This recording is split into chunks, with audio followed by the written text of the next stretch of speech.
back to an episode run by other host Zach Moore. We're here to talk about more NASCAR content and news. Let's rock and roll. First thing, Cam Walters, the Australian V8 supercar driver, is making another return to NASCAR. Yeah, his first run in NASCAR about 2 weeks ago in the Martinsville truck race. I know he ran pretty fine for some of it, but I know he wrecked and finished like in the 30s. But he's back. He'll be back in a Thor Sport 66 truck at Kansas Speedway. Going to be a mile and a half faster speeds. Going to be some more learning. It's weird because I thought he was going to be reported going to be racing with RFK, but I guess nothing has been announced. He'll be racing with the RFK in the street races and road course races, but we haven't heard anything about that. So I don't know, but this is really cool. It's cool to see, the Australian people coming over to NASCAR trying out. It really all started with SVG winning at Chicago, and then it just spiraled out of control, I guess you could say. Drives for Ford. Ford likes him. I know he was doing some sim work when it comes to preparing for Martinsville. He'll probably get a lot more sim work.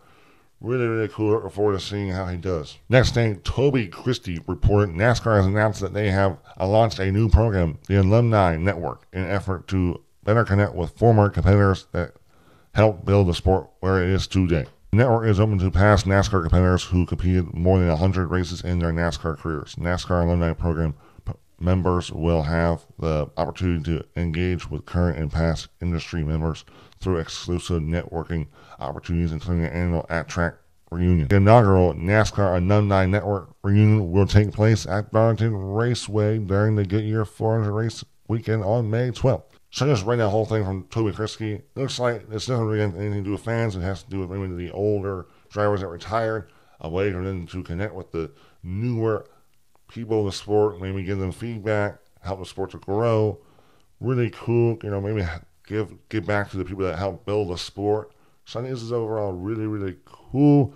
Maybe we can hear maybe these older heads can help build and make the sport better and make it to what it once maybe was. Not saying it'll ever get back to the 90s, because the 90s were something else, but people from the NASCAR industry listening to these older, competitors, employees, I think could really be useful, and I think it's a great addition that NASCAR is adding. Last thing I want to talk about is NASCAR meeting with drivers about how to improve the short track package. Lots of things were talked about. It seems like when we heard from comments from Elton Sawyer later last week about what their main goal is, they're really just looking at the tires, the main reason. It seems like horsepower is off the option, which really stinks. But I did want to read what Dan Howland had to say about the meeting.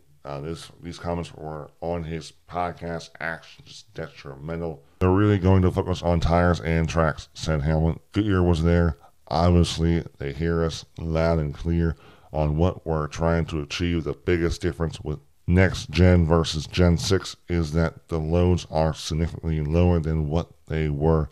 Really, on the left side is the big place. We really need to get the tire wear working a bit more on next gen in the left side wear. So they're going to try to really get aggressive at some tracks. They got some tire tests coming up, and they showed us the schedule for that.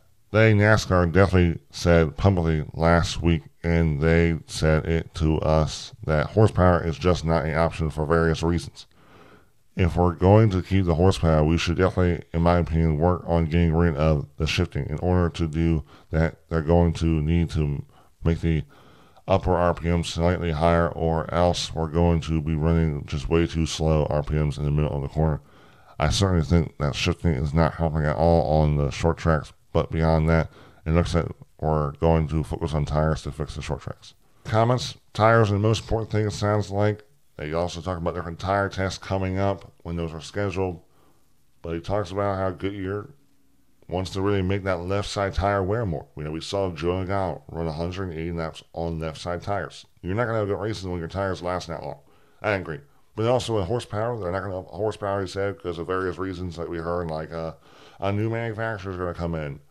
That to me is the only one that really, to me, brings any value, but we've heard that way too long, and we haven't seen any new manufacturer come in for almost more than a decade.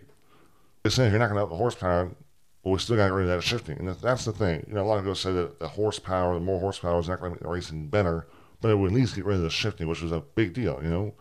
There's shifting that it keeps you from missing the corner. If someone bumps you, you just and up the track a little bit, you just downshift, you don't lose your momentum.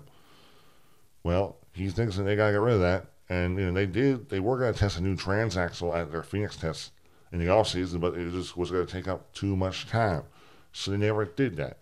So I do believe that shifting and tires, in my opinion, are the two most important things in getting the short track package better.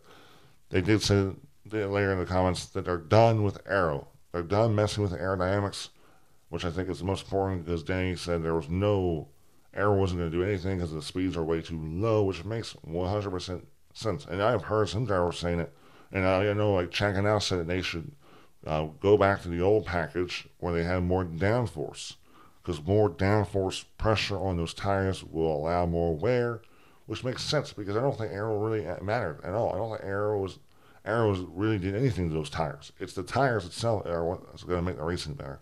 So I think the most pressure, downforce on those tires, I think was the best bet. So I think they should just go back and they should just run the intermediate package if they have to, and just put as much downforce on that car as possible, in my opinion.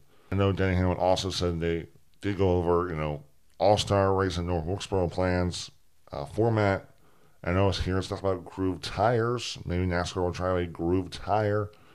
That, to me, would be cool if they try a grooved tire at the All-Star race, something that could wear quick.